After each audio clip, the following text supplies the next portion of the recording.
प्रखर सुविख्यात चिंतक, दूरदृष्टा, भारतीय राजनीति के पुरोधा, अंत्योदय के प्रणेता पंडित दीनदयाल उपाध्याय। पंडित दीनदयाल उपाध्याय इससे भी अधिक भारतीय वाङ्मय के बहुत कुछ थे। वह वर्ष 1953 से लेकर 1968 तक भारतीय जनसंघ से जुड़े रहे। इनकी पहचान गंभीर दार्शनिक, पत्रकार, गहन चिंतक होने के साथ साथ समर्पित संगठनकर्ता और नेता के तौर पर भी होती है। भारतीय जनसंघ की स्थापना के समय से लेकर अपनी जीवन पर्यंत पंडित दीनदयाल उपाध्याय पार्टी के वैचारिक मार्गदर्शक और नैतिक प्रेरणा स्रोत भी रहे। पंडित दीनदयाल उपाध्याय का जन्म 25 सितंबर 1916 को मथुरा जिले के नगला चंद्रभान गांव में हुआ था। दीनदयाल के नाम के आगे पंडित लगने की कहानी बड़ी दिलचस्प है। उनके नाम के आगे पहले पंडित नहीं लगता था, फिर ऐसा क्या हुआ कि उनके नाम के आगे इस विशेषण को लगाया जाने लगा। दरअसल वह अपनी चाची के कहने पर एक सरकारी परीक्षा देने के लिए तैयार हुए। इस परीक्षा में अन्य परीक्षार्थी सूट बूट में आए थे, लेकिन दीनदयाल धोती और कुर्ता और सिर पर टोपी कर पहुंचे। ऐसी वेशभूषा देख उनके साथियों ने उनका मजाक बनाया और उन्हें पंडित जी कहकर बुलाना शुरू कर दिया। बस तभी से उनके नाम के आगे पंडित शब्द जुड़ा। हालांकि अच्छी बात यह थी कि दीनदयाल इस परीक्षा में भी प्रथम आए थे। दीनदयाल जी ने भारतीय राजनीति के साथ शिक्षा के क्षेत्र में भी अपने मौलिक विचार देश के सामने रखे। भारतीय शिक्षा के संबंध में पंडित दीनदयाल जी के विचार उनकी पुस्तक राष्ट्र चिंतन 5 जन्य में उनके कुछ लेखों तथा ऑर्गेनाइजर में प्रकाशित उनके लेखों से सामने आते हैं। दीनदयाल जी एक ऐसी शिक्षा प्रणाली के समर्थक थे जो समय के अनुरूप हो व देश के अनुकूल भी हो। उनके अनुसार व्यष्टि और समष्टि को जोड़ने वाला प्रथम सूत्र शिक्षा है। वह शिक्षा को समाज की जननी मानते थे।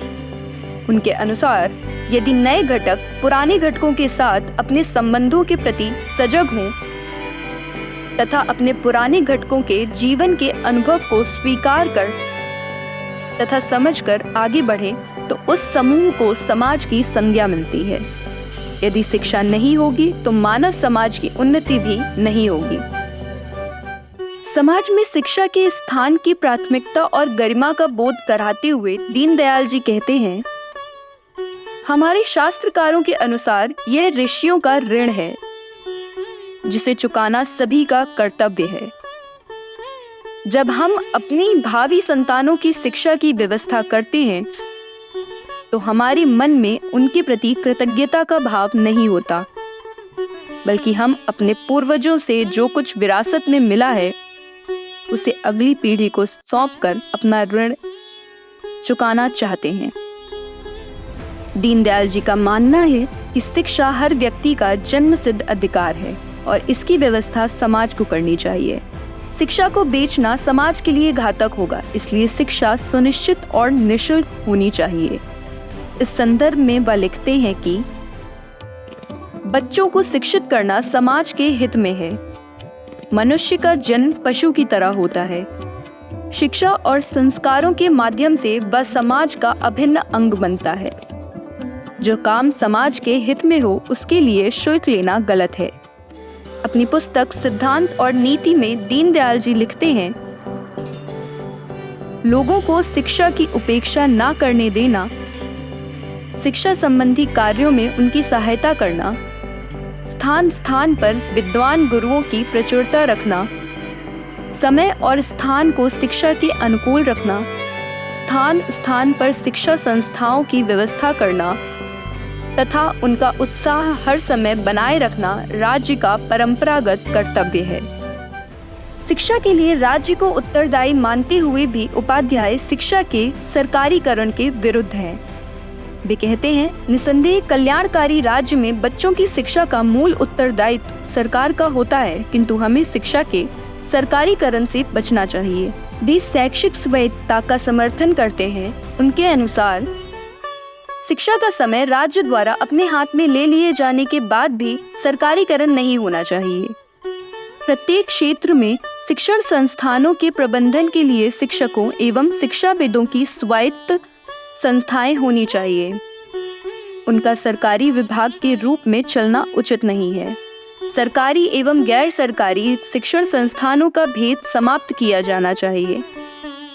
सभी क्षेत्रों में शिक्षकों के लिए वेतनमान एवं अन्य सुविधाएं ऐसी होनी चाहिए कि योग्य लोग शिक्षा के क्षेत्र में आने में संकोच न करें। शिक्षण संस्थाओं को प्रबंधकों या प्रबंध समितियों की निजी संपत्ति बनने देना उचित नहीं है। वह आगे कहते हैं, स्वतंत्रता का दुरुपयोग करके निजी संपत्ति बनाने की प्रवृत्ति से भी सावधान रहना आवश्यक है। इसीलिए स्वायत्तता का अर्थ शिक्षा की दुकानकारी नहीं है, बल्कि शिक्षा का संवैधानिक रूप से सुपरिभाषित स्वायत्त अखिल भारतीय निकाय के अधीन होना है।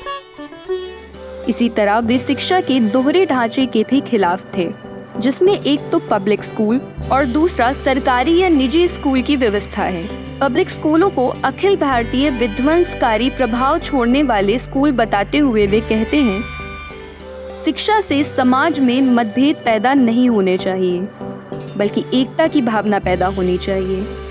भारत के पब्लिक स्कूल इस उद्देश्य के विपरीत हैं। सभी शिक्षण संस्थानों का स्तर ऊपर उठाने की जरूरत है।